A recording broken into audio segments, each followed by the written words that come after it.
This tutorial is about MVVM with dependency injection. MVVM stands for Model View Model, and it's a way of organizing code in apps, especially those with a lot of user interfaces like websites or mobile apps. The model, this is where all data is stored. You can think of a model like a filing cabinet where all your information is kept. The view, this is what you see on the screen, such as the buttons, text, images. It's like the layout of a room that you can see and interact with. The view model, this acts as a middleman between the model, which is the data, and the view, what you see. It takes data from the model and maybe changes it a little bit to make it look nice, and then it sends it to the view to be displayed.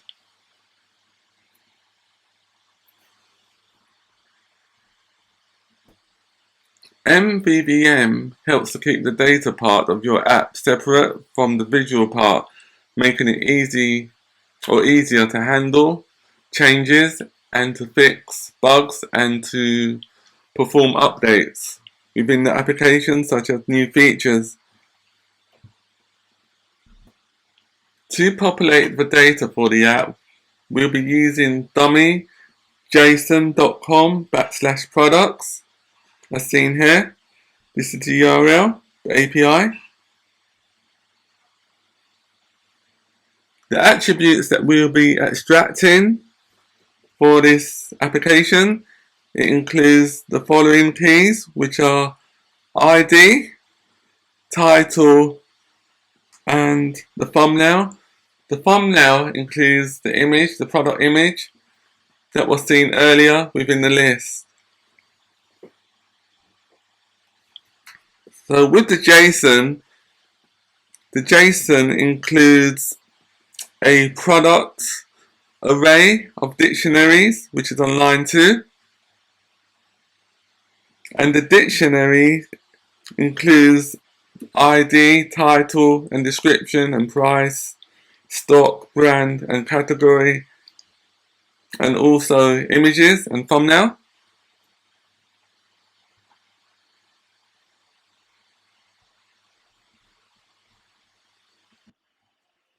Within your SwiftUI project, create a new file called product response. And this is a new Swift file. A Swift file, and then just name it product response.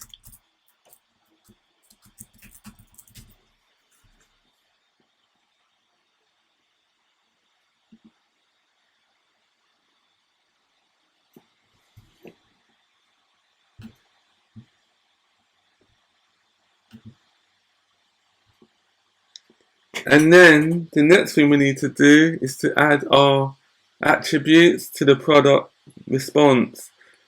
So the attributes that we need to add includes the ID and the thumbnail and also the title. And we also need to import SwiftUI. Import SwiftUI. Struct product codable identifiable equatable. The purpose of using codable is because we want to extract the key values from the JSON, and identifiable is to make each of the JSON records unique so that we can use it within our list, and equatable is so that we can do comparisons that we'll be doing later to compare different objects.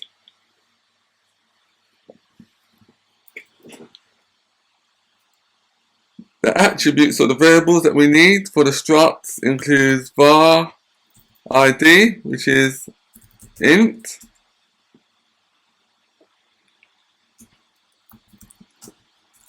let title string and let thumbnail string. And we also need to create another struct. We can create it in the same file, or you can separate it and put it into a new file, but I just create it in this file just to make it a little bit easier. It's called structs products response.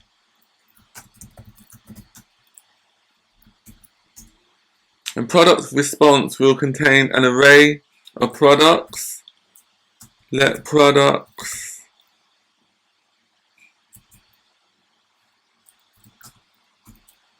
product.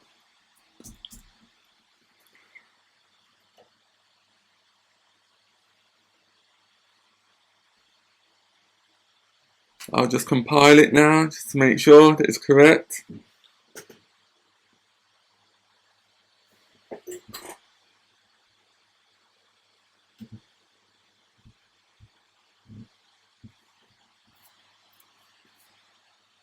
The next class that we need to create is, or file, is called the API.swift. Select new file, next, and then type in API for the name of the Swift file, create. And the purpose of the API.swift file is to enable the application to request the JSON payload so that the JSON payload can be displayed on the view within a list. But the first thing we need to do is to create proper error handling. So to do that, we'll be using enums. So type in the following, enum.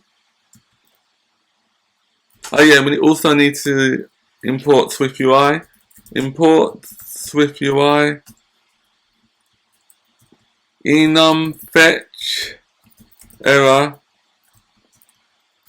So it's implementing the error. And then we will have a network error. And then for the next case, we have a decoding error.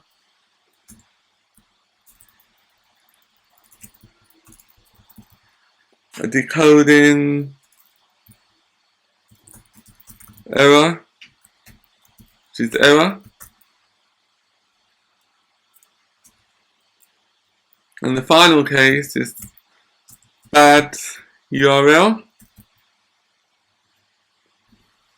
On line 13, it represents a network related error such as a connection failure or timeout. It includes an associated value of type error which captures the specific network related error, which is this here on line 13. And then on line 15, it represents an error that occurred during decoding of JSON data. This is this one here on line 15. And the error could be or include an associated value of type error, like the wrong key value pair. For example, if the application is expecting ID, but we called the name of the attribute number instead of ID, so that would be a decoding error. And then for the case bad URL error, case on line 17, this represents an error when creating or resolving a URL for the network request.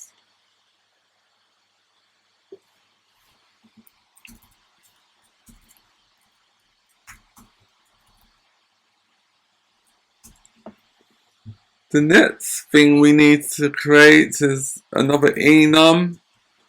which will include HTTP methods,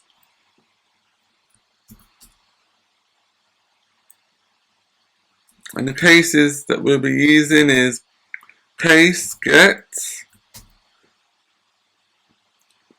open bracket, URL, query, item,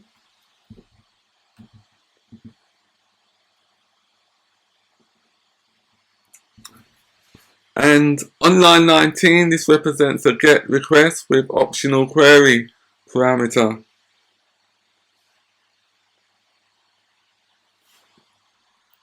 And then the next request is case post data. It's similar to the GET, but it just represents a post request with optional request body data.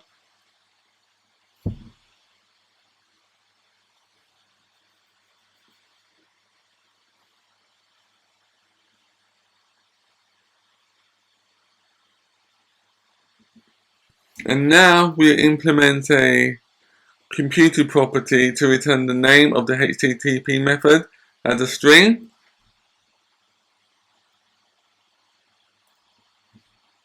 So we just type in var name string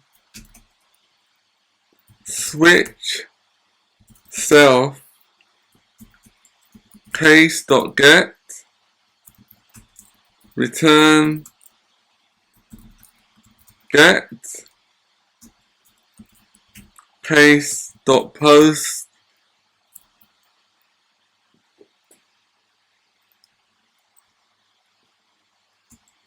return post. And if you wanted to, all of these enums, they could be in a separate file. So if you want to, you can always add it to your own file, but just to make the tutorial a little bit easier and quicker, I just include it into the same file.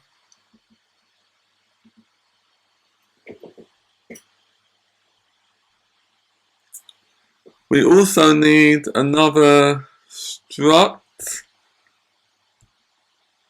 that's called resource.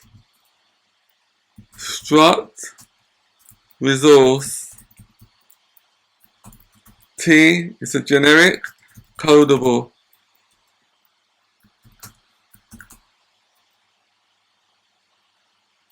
Let URL equals URL.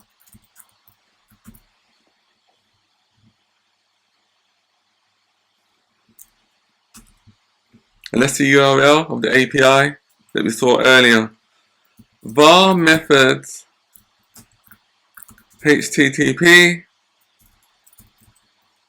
method equals .get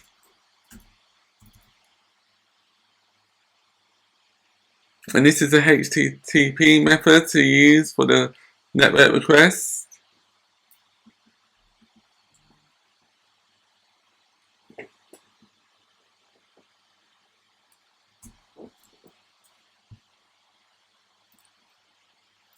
Init URL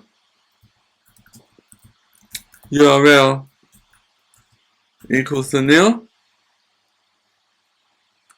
and this is a convenience initializer that allows an optional parameter which is URL. Self.url equals to URL.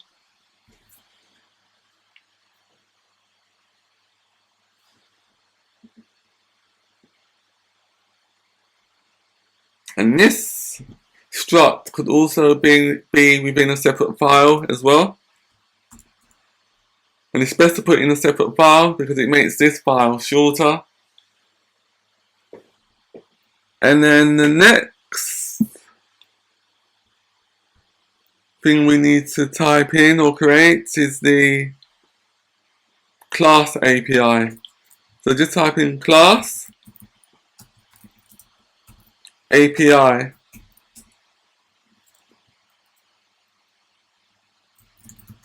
private let URL session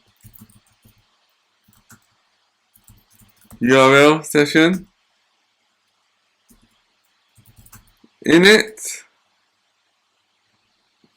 So we create the initializer for the API class with the custom URL session. So we need to, on line 14, forgotten to include equals dot shared.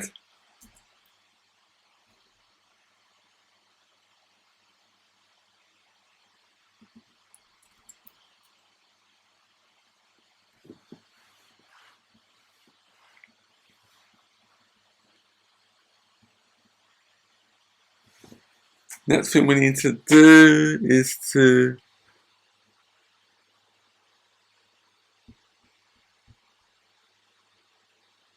we need to create a mock fetch product response. This will be used for later when we're doing unit and UI testing. So just type in private var mock fetch product response data, which is optional. Next thing we need to create is our fetch products method.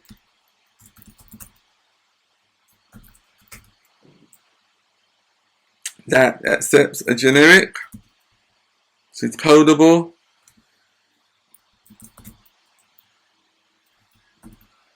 And then a response, I mean a resource, not response, a resource. And the resource is also generic.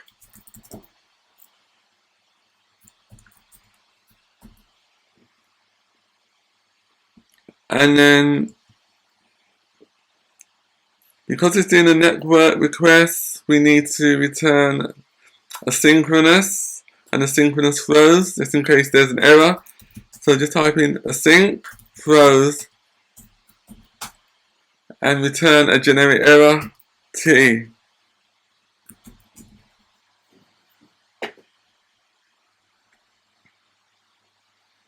On line 47, it fetches a product from a URL and returns a generic object of type T.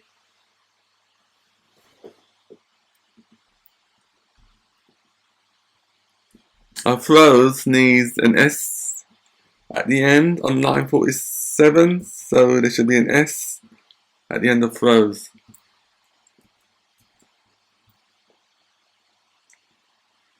Now we need to create our request.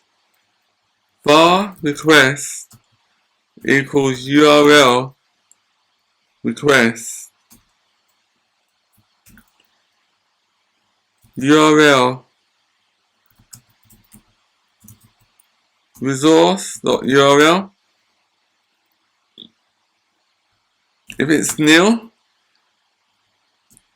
after it's unwrapped, we just supply this hard-coded constant URL, to which is string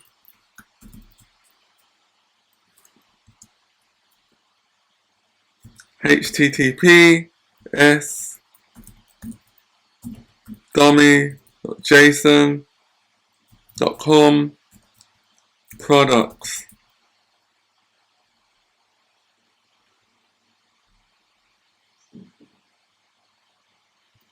We also need to false unwrap it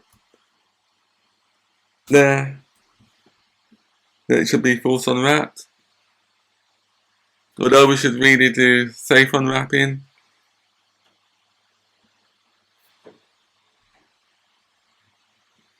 For string, on line 49, I missed out a T, so you need to enter a T for string.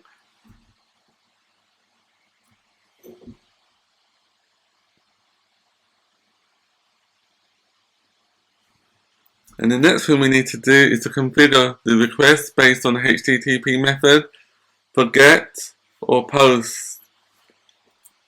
So we just type in the following switch statement: switch resource dot method case dot post let data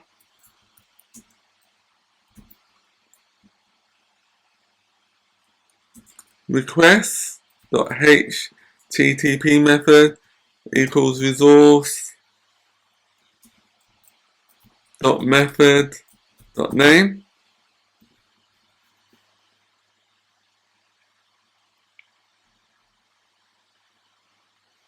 And how that works, it gets the resource.method.name from the HTTP method here. So if we're doing a GET request, the resource will have GET when it does a return. Else if we're doing a POST request, the resource would have a POST for the HTTP method.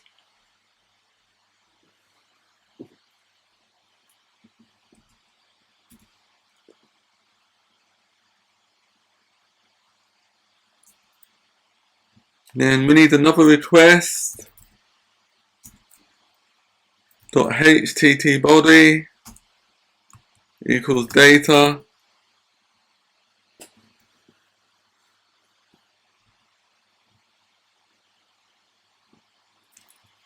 so that's for the post request. So the post request for the HTTP body, we could be posting the information to the web service.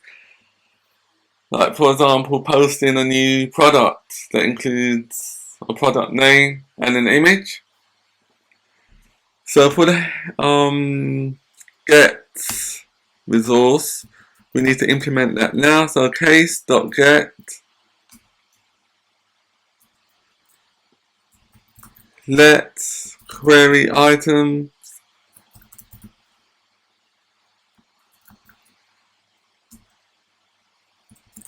var components equals URL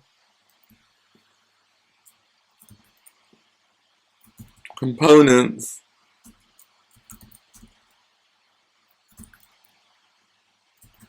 URL resource dot URL question mark URL open bracket string. It's similar to what we've done earlier on this line.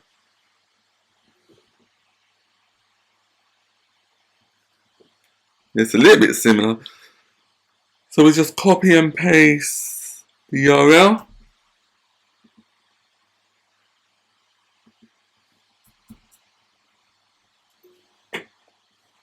And then we add the exclamation mark for false unwrapping, comma, resolving against space URL, and assign that as false.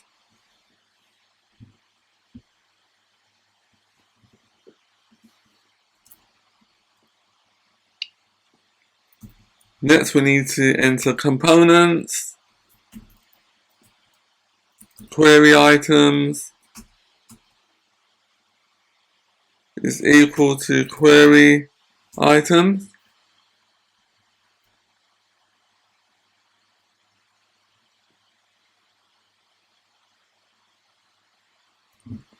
And then if the URL components could not be created, we need to throw an error. So just type in throw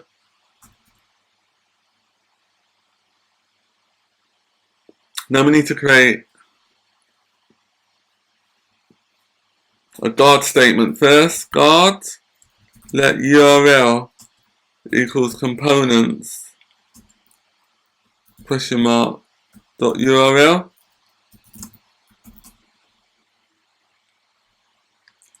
So what that does, if it can be unwrapped, then it will unwrap it and then put the return value from components into URL. If it cannot unwrap it, it will execute this line to throw an error, a fetch error, fetch error, bad URL. But if everything was okay and there's no error, it will execute this line: request equals URL request URL URL.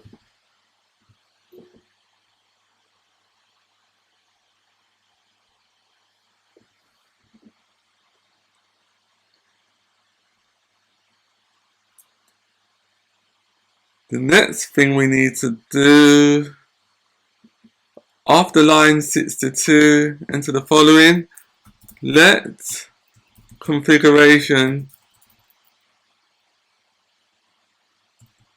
equals URL session configuration dot default.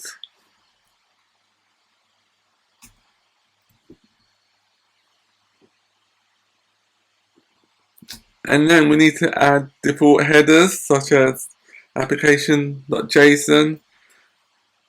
It's best to do that so that the information is rendered correctly on the client side, which is the iOS device.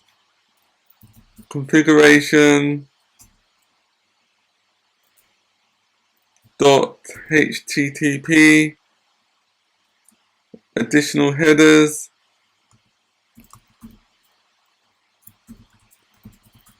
content type,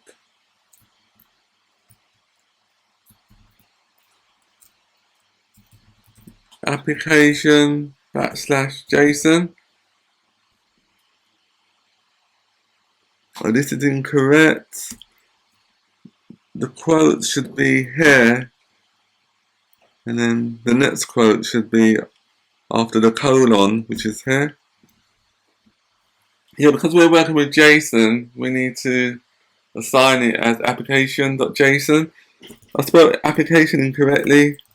Yeah, that's correct now. Application /JSON. So if you're working with XML, this would be /XML, but we're working with JSON, so it's JSON.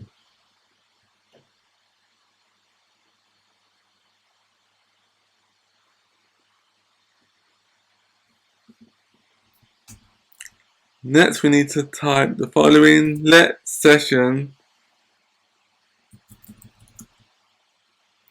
equals URL session configuration.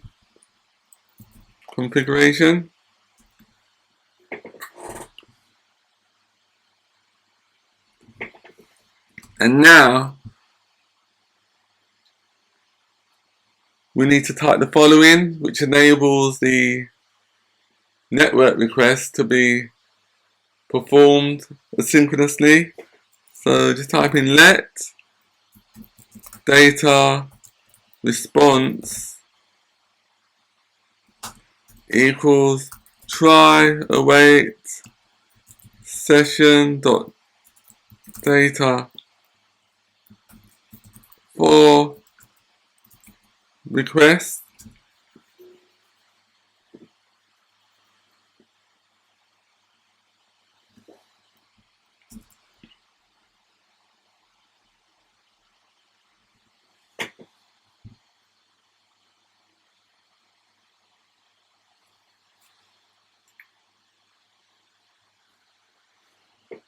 So now that we've executed the network request, we need to check to make sure that the response is okay. So we have to check that the response returns a 200 status code. So to do that, just type in guard let HTTP response equals response as HTTP URL response HTTP response dot status code equals 200.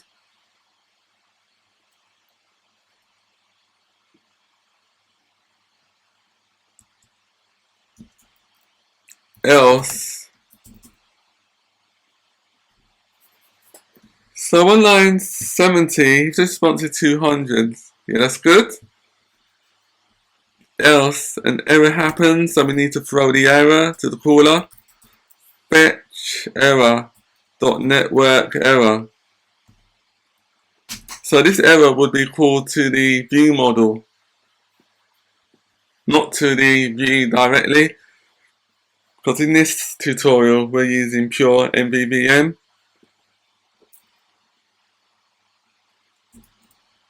NS error, open bracket, domain. For the domain, you can enter anything what you like or leave it blank. I'll just enter iOS insights.co.uk. And for the code, I'll just enter 1.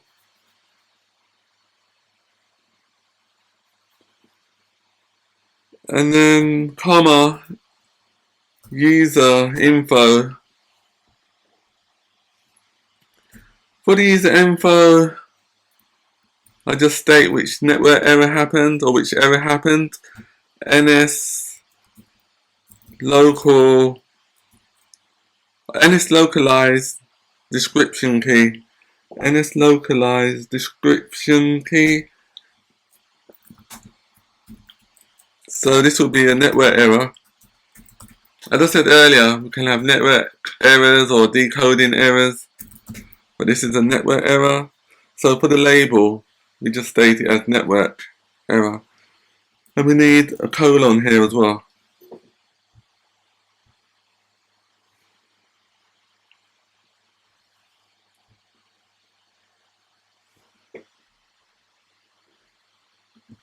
And then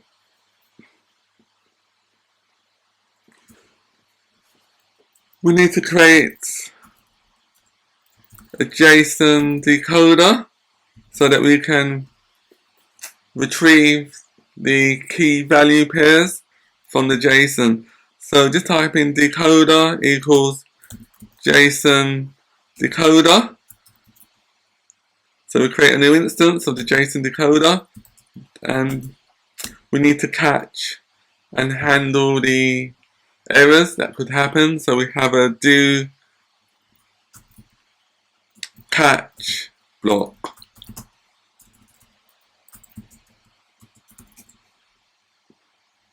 So within the do block, let's enter the following: guard let result equals try question mark decoder decode. And because we're decoding an array of dictionaries, we just type in .self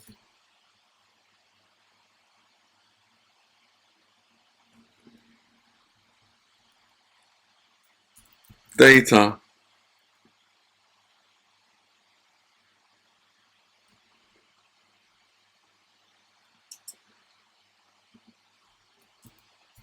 Else throw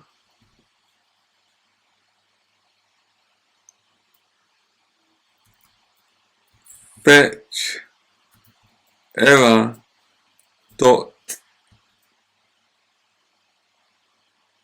decoding error. So we can just copy and paste what we've done earlier with the network error. I'll just copy it, makes it a little bit quicker. Just copy the throw statement.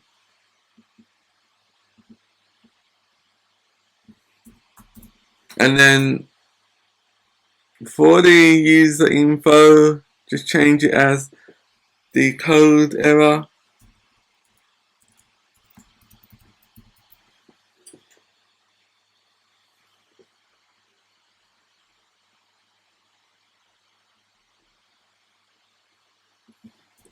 And then if everything is good, we then return the result to the caller, which is the view model result. Return the result there. But if there's an error, we return the error to the view model. So we throw the error to the view model.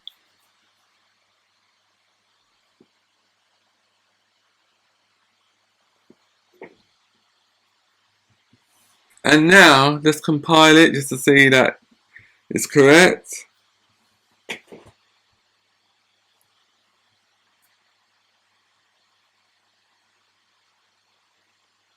It's compiled, so that's good.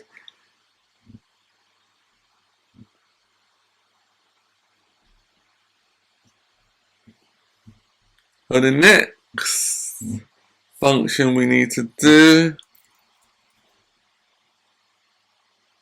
is to create a set mock response function that accepts a generic. And the purpose of this function is to be used for unit and UI testing, codable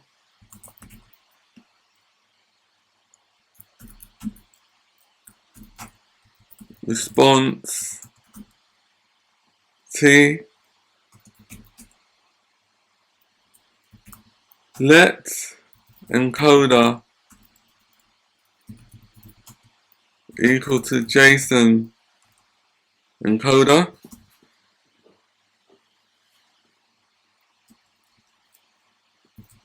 And do the do block there to catch any errors. Mock fetch product response equals try encoder dot encode response.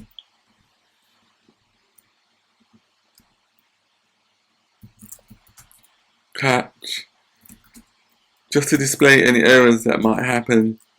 So we do that on the print line. On print encoding mock response error. I'll compile it again. Oh, we need to create a new instance, so we need the brackets.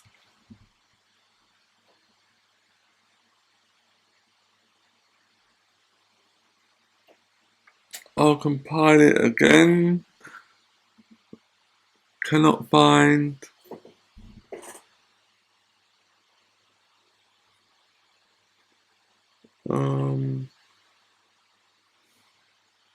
Cannot find mock fetch product response.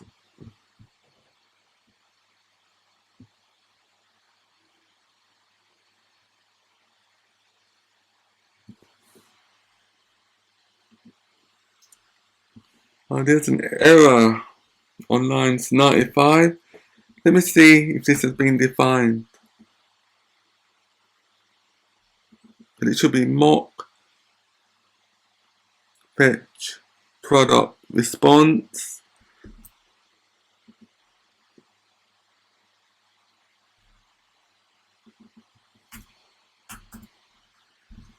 I'll compile it again. Still not working.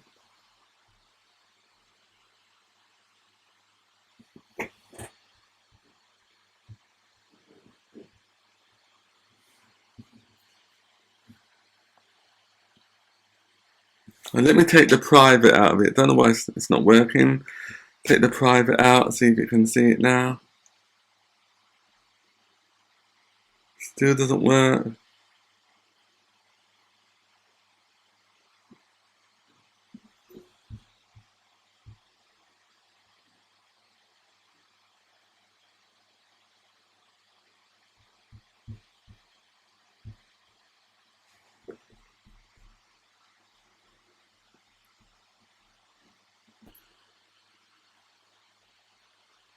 I'll comment out this code block and see what happens and compile it again.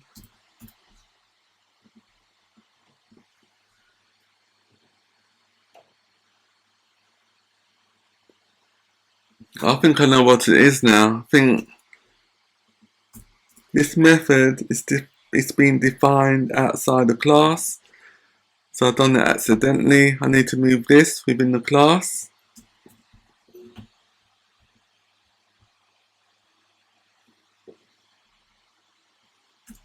Let me try it now. Try to compile it now, see if it works.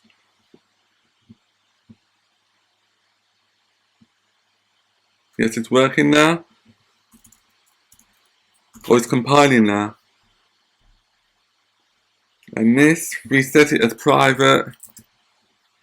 Compile it again.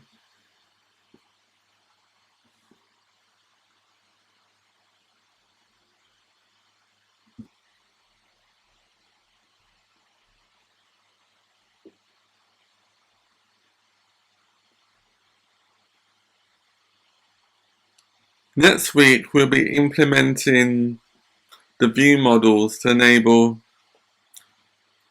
user interaction within the application so that the view model can communicate with the view.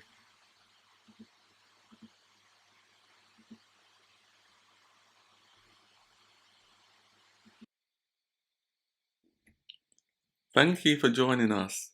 If you found this tutorial helpful, please comment, like and subscribe. See you next week.